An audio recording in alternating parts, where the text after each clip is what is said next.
지난주 설교 가운데 제가 여러분에게 우리가 못 사는 이유가 정직하지 못함이라는 화두를 던져 드렸습니다. 아마 몇몇 분들은 왜 우리가 못 사는 것이 정직하지 못함인가 쉽게 동의하지 못하실 분도 있을 겁니다. 왜냐하면 우리는 잘 살고 못 살고의 그 기준을 물질과 연관해서 생각하기 때문입니다. 잘 산다 하면 여러분의 머릿속에는 좋은 집, 좋은 차가 바로 떠오를 것이고, 못 사는 사람 하면 우리는 당연히 가난한 사람을 떠올릴 것입니다. 사실 잘 사는 것과 못 사는 것은 경제적인 것과 어느 정도 상관이 있지만 절대적이진 않습니다. 부자인데 잘 못 사는 사람이 있고 가난한데 잘 사는 사람이 있기 때문입니다. 제가 부자인 사람들을 좀 많이 아는데 정말 못 사는 분들이 너무나 많습니다.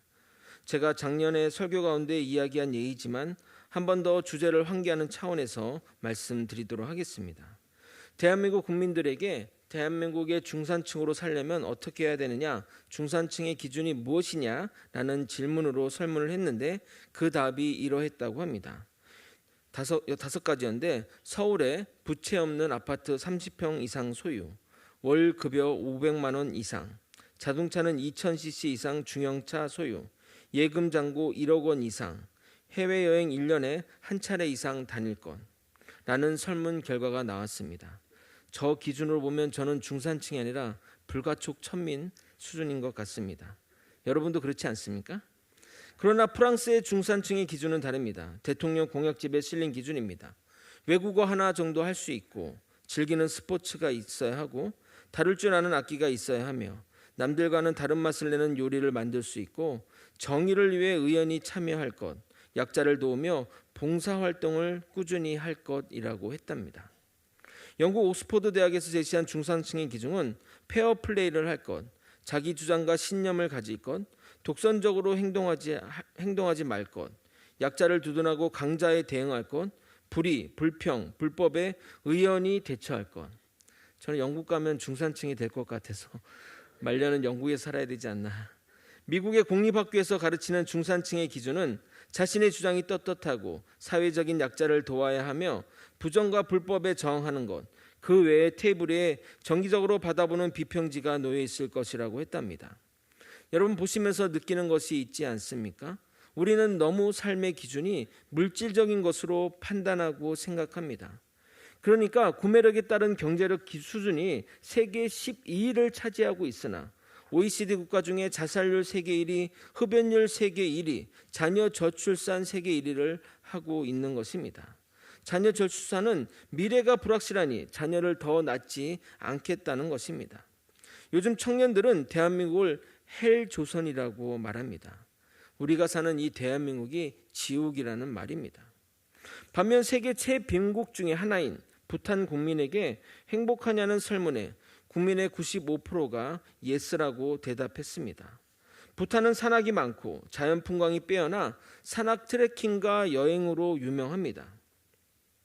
그래서 몰려드는 관광객을 맞이하려 국민들이 가이드를 했는데, 돈은 벌지만 관광객들의 비위를 맞추는 일이 쉬운 일이 아니었습니다.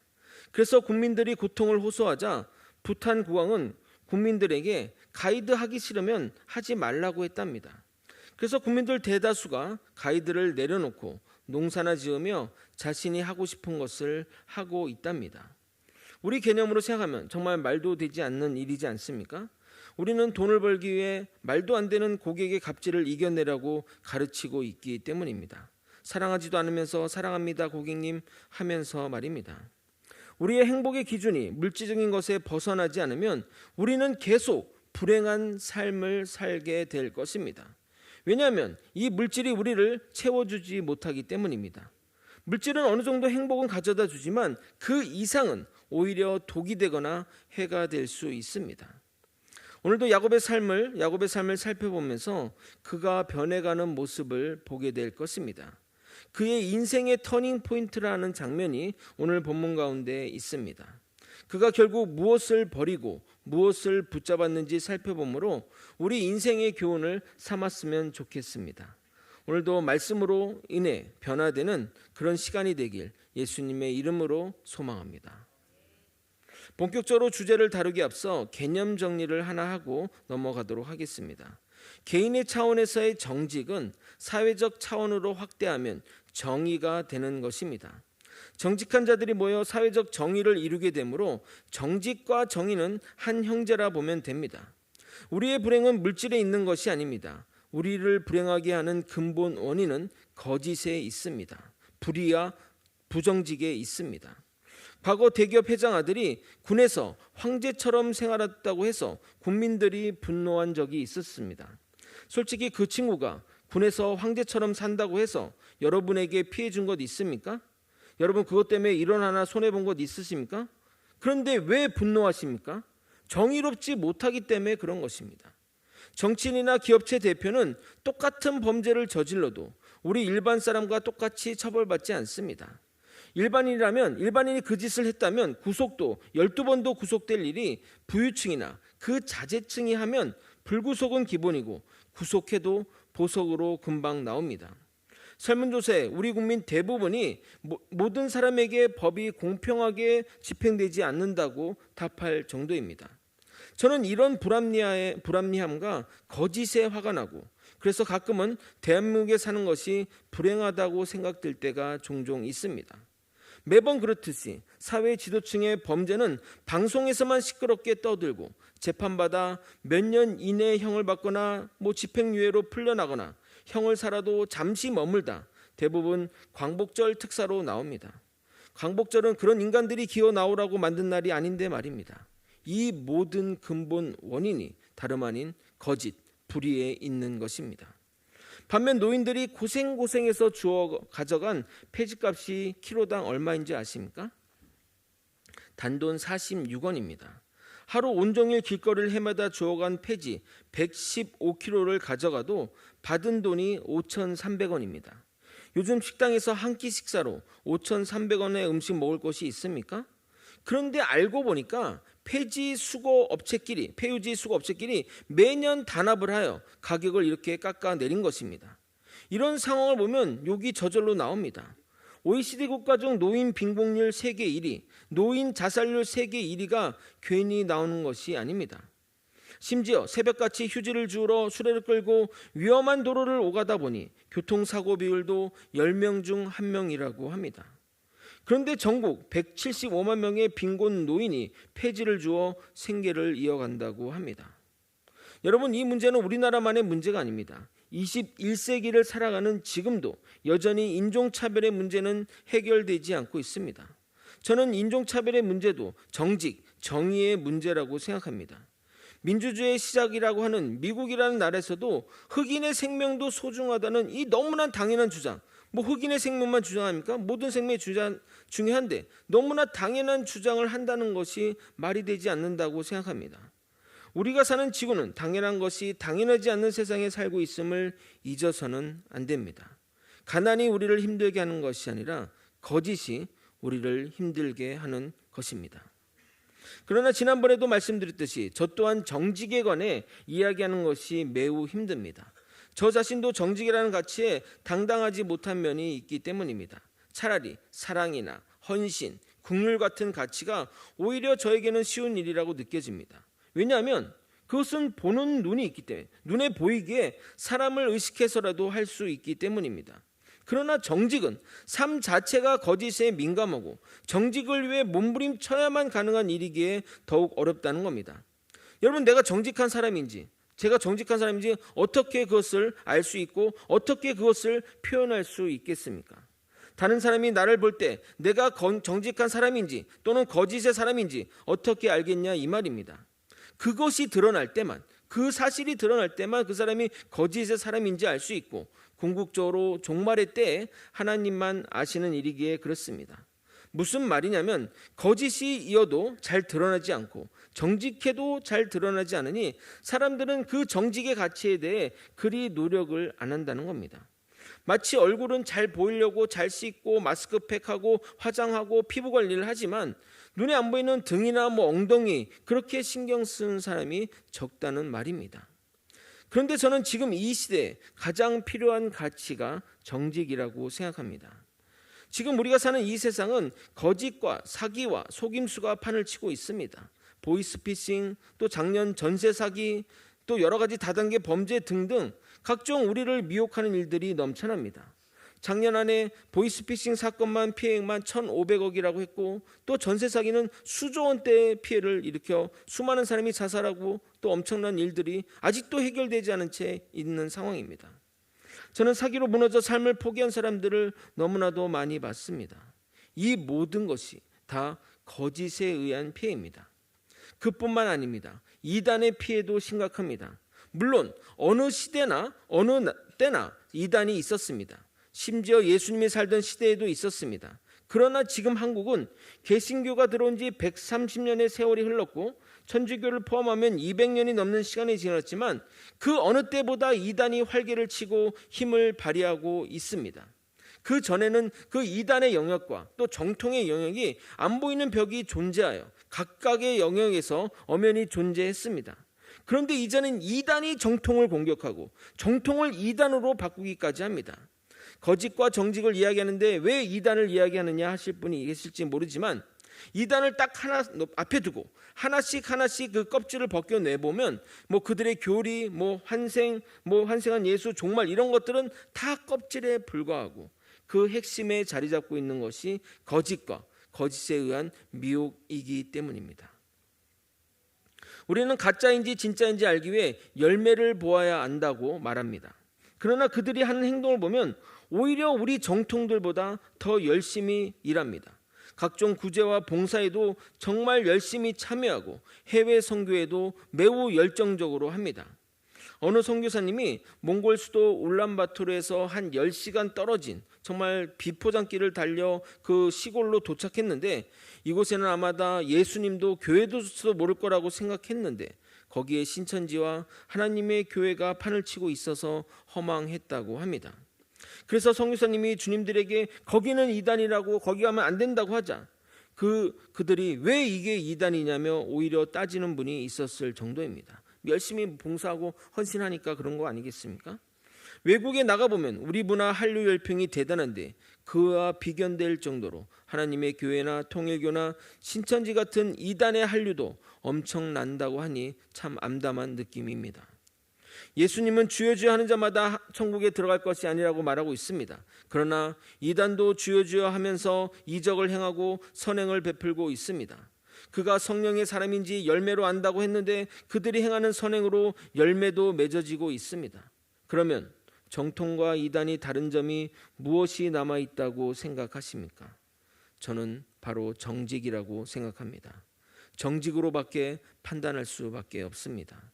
더불어 정직은 그 사람이 어떠한 믿음을 가졌는지 판단하는 가장 중요한 믿음의 기준이기도 합니다. 거짓된 영에 사로핀 사람도 삶의 고난과 어려움이 있는 사람을 위해 긍휼과 사랑을 베풀 수 있습니다.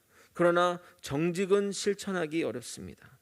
그래서 예수님이 말세에 내가 믿음을 보겠느냐 그 말을 하셨는데 그 믿음이 저는 정직이라고 생각합니다. 이제 야곱의 이야기로 돌아가 보도록 하겠습니다. 야곱은 라반과 헤어지고 나서 형이 있는 그 에돔으로 향하면서 생각이 복잡하고 또 마음이 답답했습니다. 20년의 세월이 지났지만 형 에서는 나를 어떻게 생각하고 있을까? 세월이 약이라는데 나를 용서해 줬을까? 아니면 아직도 여전히 나에 대한 복수로 내가 오기만을 기다리고 있는 것이 아닐까? 등등 머릿속에 5만 가지 생각이 많았을 것입니다. 이제는 혼자도 아니고 정말 부인들과 자식들이 12명이나 있고 거느린 식솔도 많은데 거기다가 재산도 많아 가축으로 떼가 2떼나 이룰 정도인데 어찌 생각이 많지 않겠냐 이 말입니다. 그래서 먼저 사자를 보내 에서의 근황을 살피게 됩니다. 그런데 돌아온 사자에게 청천벽력 같은 소리를 듣게 됩니다. 에서가 400명을 거느리고 야곱을 만나러 온다는 것입니다.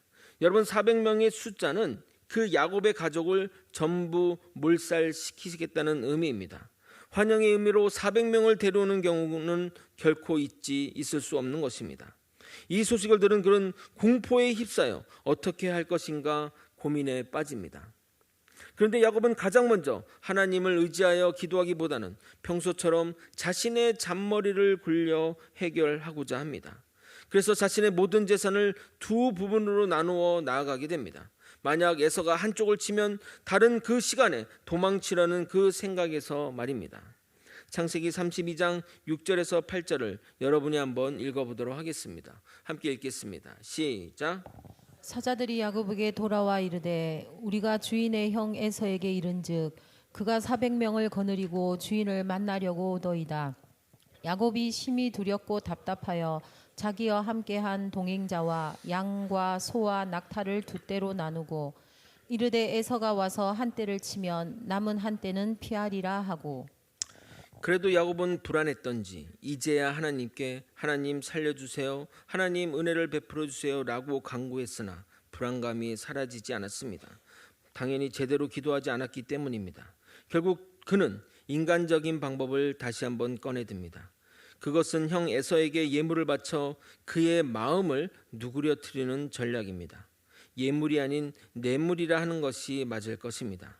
자신의 재산을 세 부분으로 나눠 거리를 두고 나아가는데 가다가 에서의 무리를 만나게 되면 그들이 어디로 뭐하러 가냐고 물어보면 하인들에게 우리 주인이 에서에게 드릴 예물을 들고 고향집으로 간다고 말하라고 시킵니다. 돈 앞에 장사 없다고 3번이나 이렇게 하면 형 에서의 마음이 누그러질 것을 라고 생각한 것입니다. 참 인간적으로 보면 머리를 잘 쓴다 생각할 수 있지만 왠지 모를 쓸쓸함을 감출 수가 없습니다. 그가 에서에게 주고자 하는 예물은 암염소 200, 순염소 20, 암양이 200, 순양이 20, 젖나는 낙타가 30, 암소가 40, 황소가 10, 암나귀가 20, 암나귀 새끼가 10이라고 하고 있습니다. 여러분, 이렇게 하면 어떤 감이 없을까 봐 제가 여러분을 위해서 특별히 돈으로 환산해서 말씀드리도록 하겠습니다. 꼭 과거와 동일하다고는 할 수 없습니다. 염소가 30만 원 정도 하니까 220마리니까 6,600만 원이 되고요. 양도 30만 원 정도 하니 6,600만 원. 낙타가 1,000만 원 하니 3억 원. 소도 1,000만 원 정도에서 5억 원. 나귀는 300 정도에서 대략 9천만 원 정도입니다.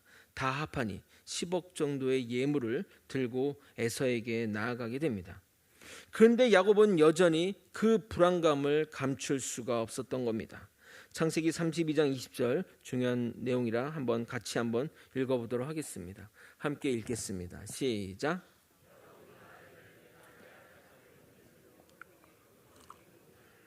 대면하면 형이 혹시 나를 받아주리라 함이었더라. 야곱은 지금 혹시라고 말하고 있습니다. 그의 불안한 마음의 상태를 보여주는 표현입니다. 자신의 잔머리로 자신의 전 재산을 가지고도 형의 마음을 어찌할 수를 보여주는 것입니다.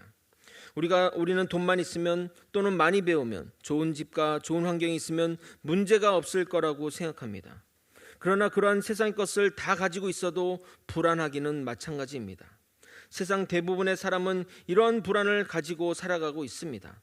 재산이 많아도 생기고 재산이 없어도 생기고 높은 지에 있는 사람뿐만 아니라 낮은 지에 있는 사람들도 언제 잘릴지 모르는 불안감에 살고 있습니다. 사실 인간 모두는 이러한 불안감을 원초적으로 가지고 태어났습니다. 영국의 유명한 소설가이자 철학자이자 심리학자인 알랭드 보통의 유명한 베스트셀러 불안이라는 책을 보게 되면 우리가 불안을 느끼는 이유가 존재의 불안감, 즉 존재 자체에 내재된 불안감이 있어서 사는 동안 피할 수 없다고 말합니다. 자신의 연약한 신체나 미래에 대한 불확실성 또는 성공에 대한 강박감 등이 우리를 불안하게 만들다고 합니다. 알랭드 보통은 이 불안의 해결책으로 2가지를 제시하는데 바로 수용과 무시입니다. 먼저 불안하다는 것은 살아있다는 증거이므로 우리의 삶이 잘못되었다는 것을 의미하지 않으므로 그것을 수용하고 더 나아가 그 불안은 실제 일어날 일이 아니라고 무시하라는 겁니다. 사실 우리가 걱정하는 대부분의 일이 일어나지 않은 일이 90%라고 합니다. 이 학자의 분석이 예리하기는 하지만 저는 그 책을 보면서 현상의 실체를 보지 못한다고 생각했습니다. 그의 말대로 왜 인간 존재 자체에 불안감이 내재하고 있는 것일까요? 여러분은 그 답을 알고 계시지 않습니까? 바로 하나님과의 분리 때문입니다. 우리의 보호자 되시고 하나님과의 분리로 인해 우리는 매사에 불안감을 안고 살아가는 겁니다. 그러기에 우리의 해결책은 주님을 믿는 것이고 주님께 맡기는 것입니다. 이 책을 보면서 하나님을 믿으면 다 해결될 문제들을 세상 사람들은 하나님을 안 믿으니 참 어렵게 사는구나 생각했습니다. 그래서 그들은 불안의 진정한 원인은 모른 채 어떻게 처리할지만 고민하고 살아가는 겁니다.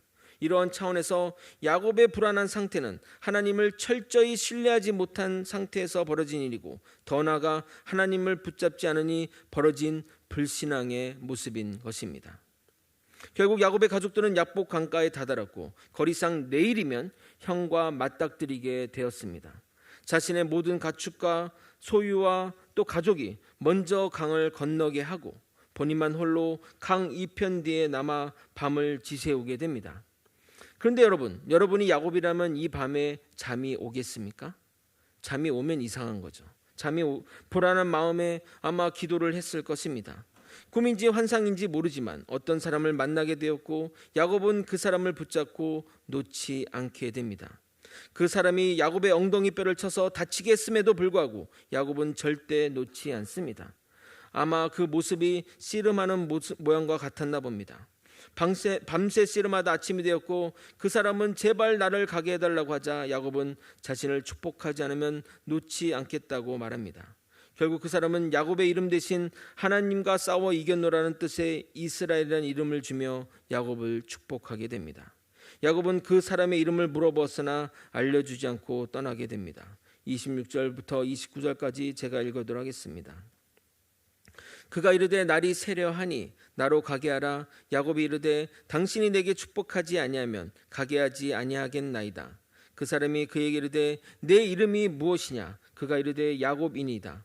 그가 이르되 내 이름을 다시는 야곱이라 부를 것이 아니요 이스라엘이라 부를 것이니 이는 내가 하나님과 및 사람들과 겨루어 이겼습니다. 야곱이 청하여 이르되 당신의 이름을 알려주어서 그 사람이 이르되 어찌하여 내 이름을 묻느냐고 거기서 야곱에게 축복한지라. 학자들은 야곱이 씨름한 그 사람이 하나님이 현현한 사람이라 추측하지만 그 사람이 천사인지 하나님인지 그냥 지나가는 사람인지는 중요하지 않습니다. 우리는 여기서 얼마나 야곱이 간절했는지 그것을 보아야 합니다. 그가 떠나자 야곱은 내가 하나님을 보았어도 죽지 않고 살아있다며 그 장소를 하나님이 보았다는 의미의 분이엘이라고 명명하게 됩니다. 야곱은 뭔가 영적인 존재를 본 것이 확실합니다. 하나님과 싸움에서 이긴 이스라엘은 그 사건 이후로 커다란 변화가 일어나게 됩니다. 먼저 에서가 두려워 벌벌 떨며 살궁리로 가축과 가족 뒤에 숨어서 맨 마지막에 나오던 야곱이 이제는 가장 맨 앞에 나서서 에서에게 나아가게 됩니다. 그리고 그 감격적인 에서의 만남이 이루어지게 되는 겁니다. 창세기 33장 1절부터 4절 여러분이 한번 읽어보도록 하겠습니다. 함께 읽겠습니다. 시작. 야곱이 눈을 들어보니 에서가 400명의 장정을 거느리고 오고 있는지라. 그의 자식들을 나누어 레아와 라헬과 두 여종에게 맡기고 여종들과 그들의 자식들은 앞에 두고 레아와 그의 자식들은 다음에 두고 라헬과 요셉은 뒤에 두고 자기는 그들 앞에서 나아가되 몸을 7번 땅에 굽히며 그의 형 에서에게 가까이 가니 에서가 달려와서 그를 맞이하여 안고 목을 어긋 맞추어 그와 입 맞추고 서로 우니라. 분명 에서는 처음에는 그들을 완전히 멸절하고자 400명의 군사를 데리고 왔습니다. 에서는 야곱이 세 부대로 떼를 나누어 뇌물을 바치는 그의 잔머리 또한 간파했을 것입니다. 그에게 한두 번 속은 에서가 아니기 때문입니다. 오히려 더욱 분노하며 야곱에게 나아갔습니다. 그러나 하나님이 에서에게 임하셔서 그의 마음을 돌려놓았던 것입니다. 왜냐하면 야곱이 하나님께 죽기 살기로 매달렸기 때문입니다. 그래서 야곱은 에서를 본 후 이렇게 말합니다. 창세기 33장 10절입니다. 내가 형님의 얼굴을 배운즉 하나님의 얼굴을 본 것 같사오며 형님도 나를 기뻐하심이니이다. 이 표현은 단순히 형님 얼굴이 좋다, 듣기 좋으라고 하는 소리가 아니라 또 상대방의 비유를 맞추는 표현이 아닙니다. 실제 형님의 얼굴을 보니 어젯밤에 본 하나님의 얼굴을 본 것 같다는 표현입니다. 형 에서의 얼굴에서 하나님의 모습이 투영되어 보인 것입니다. 그러므로 에서의 모든 변화는 어젯밤 하나님이 이스라엘에게 준 축복의 결과인 것입니다. 하나님이 복수로 이끌고는 에서까지도 변화시켜 주신 것입니다. 왜냐하면 야곱은 그동안 세상의 지혜와 세상의 돈을 의지하였는데 이제는 하나님을 의지하여 하나님을 절대 놓지 않았기 때문입니다. 하나님만 붙잡은 야곱에게 하나님은 자신의 얼굴을 보여주신 것입니다. 마태복음 5장 8절에는 이렇게 쓰여 있습니다. 마음이 청결한 자는 복이 있나니 그들이 하나님을 볼 것이요. 성경 66권 중에서 피조물인 인간이 하나님을 본다고 말하는 성경 구절은 이곳에 유일하게 있습니다. 마음이 청결한 자, 여러분 누구를 말하는 것일까요? 바로 정직한 자를 말하는 것입니다. 여러분의 이해를 돕기에 쉽게 설명해 보도록 하겠습니다. 야곱은 속이는 자, 거짓말하는 자였습니다. 자신의 목숨이 위험에 처하자 세상 지식과 세상의 지위와 세상의 돈으로 문제를 해결해 보려고 했습니다. 그러나 세상의 것이 아무리 대단하다 할지라도 그것은 혹시밖에 안 되는 것입니다. 그가 하나님을 맞닥뜨려 세상의 가치를 버리고 하나님을 붙잡고 절대 놓지 않았습니다. 정직하게 살려고 몸부림치며 절대 하나님을 놓지 않았던 것입니다. 그런 그에게 하나님은 속이는 자의 이름 야곱을 버리고 이기는 자란 이름, 축복의 이름 이스라엘이라 지어주시게 됩니다. 그래서 그는 하나님을 보았음에도 죽지 않았던 것입니다. 왜냐하면 그는 거짓을 버리고 하나님을 붙잡은 정직한 자, 마음이 청결한 자이기 때문입니다. 이어서 그에게 실질적인 축복을 내리는데 형 에서로부터 용서를 받게 됩니다. 그리고 감격적인 만남 이후에 야곱이 그의 형 에서의 얼굴을 다시 바라보니 어제 본 하나님의 얼굴이 투영되어 보게 된 것입니다. 하나님이 에서의 마음을 변화시킨 것입니다. 우리는 하나님을 붙잡아야 사는 길이 열리게 되는 것입니다. 말씀을 정리하겠습니다. 야곱의 인생의 절체절명의 위기가 닥쳤습니다. 20년의 세월이 흘렀지만 여전히 에서는 동생 야곱에 대해 복수의 칼을 갈아왔을 뿐입니다. 야곱을 만나러 400명의 군사를 이끌고 온다는 소식을 들은 야곱은 그때부터 인간적인 머리를 굴립니다. 자신의 전 재산을 바쳐 목숨을 구걸하려고 하나 그 모든 것이 혹시에 불과할 뿐입니다. 결국 야곱은 하나님을 붙잡았고 결코 놓지 않았습니다. 자신의 신체가 부서져도 하나님에 의해 자신의 목숨이 죽는다 할지라도 절대 놓지 않았습니다. 하나님을 붙잡은 야곱에게 하나님은 속이는 자 야곱을 버리고 하나님을 이긴 자 이스라엘이라고 이름을 주십니다.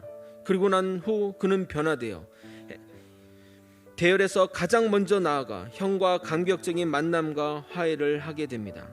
야곱이 고개를 들어 형의 얼굴을 보자 하나님의 얼굴을 형님의 얼굴에서 보게 된 것입니다.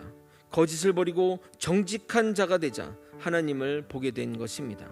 정직한 자에게 자신의 얼굴을 보이시는 하나님, 우리 모두는 하나님 앞에 정직해져야 합니다. 그러나 여전히 세상은 정직하면 손해본다, 정직하면 성공하지 못한다고 말합니다. 그래서 정말 도전해보고 싶습니다. 나의 발목이 부러진다 할지라도 하나님을 붙잡으며 정말 정직하게 살아 정직해도 성공하고 절대 손해보지 않는 사람이 되고 싶습니다. 그 정직의 싸움을 위해 씨름하고 날이 새도록 거짓과 싸움하는 사람이 되고자 합니다. 여러분도 그 길에 동참하지 않으시겠습니까? 잠언 15장 8절은 이렇게 말합니다. 악인의 제사는 하나님께서 미워서도 정직한 자의 기도는 그가 기뻐하시느니라. 여러분과 제가 드리는 이 기도가 하나님이 기뻐 받으시는 기도가 되길 예수님의 이름으로 축원드립니다. 함께 노래하고 찬양하고 기도의 자리로 나갔으면 좋겠습니다. 오소서 진리의 성령님,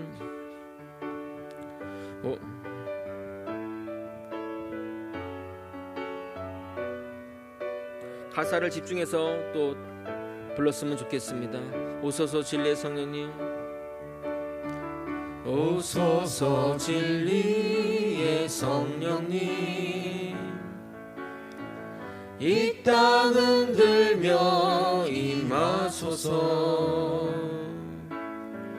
거짓 같으며 죄악에 무너진 우리 가슴 정케하소서. 오소서 은혜의 성령님, 오소서 은혜의 성령님, 하늘 가르고 임하소서. 거룩한 불꽃 하늘로서 임하사 타오르게 하소서. 주 영광 위에 부흥의 불길, 부흥의 불길 타오르게 하소서. 진리의 말씀 이 땅 새롭게 하소서. 강물 흐르게 하소서. 성령의 바람 이 땅 가득 불어와 흰 옷 입은 주의 순결한 백성 주의 영광 위에 이제 일어나 열방을 치유하며 행진하는 영광의 그날을 부흥의 불길 타오르게 하소서. 부흥의 불길 타오르게 하소서. 진리의 말씀 이 땅 새롭게 하소서. 은혜의 강물 흐르게 하소서. 성령의 바람 이 땅 가득 불어와 흰 옷 입은 주의 순결한 백성 주의 영광 위에 이제 일어나 열방을 치유하며 행진하는 영광의 그날을 주소서. 우리는 모든 상황 가운데 하나님을 붙들어야 합니다. 정직을 위해 몸부림치며 정직하게 살고자 노력할 때 우리는 하나님의 마음과 합해지는 그런 놀라운 순간들을 경험하게 될 것입니다.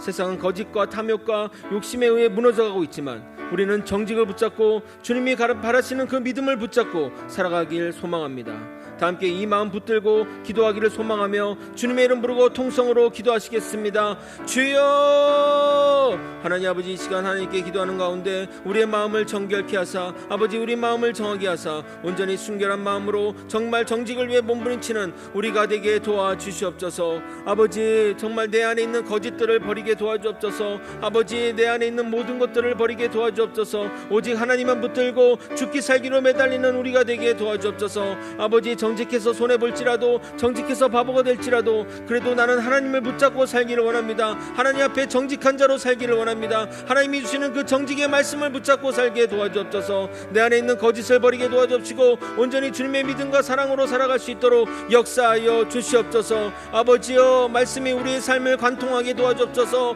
말씀이 우리의 삶을 변화시켜 주시옵소서. 아버지, 하나님 앞에 우리가 무릎 꿇고 기도할 수 있게 도와주시옵소서. 아버지, 내 삶을 지켜주시옵소서. 2024년 지켜주신 것 아버지, 2024년은 더욱더 정직한 마음으로 살아갈 수 있도록 역사하여 주시옵소서. 온전히 주님의 영광을 위해 살아가는 주의 백성 되게 도와주시고 아버지, 정말 하나님 앞에 떳떳하게 살아갈 수 있도록 이끌어 주시고 인도하여 주시옵소서. 주님의 영광을 위해 살기 원합니다. 주님 붙들어 주시옵소서.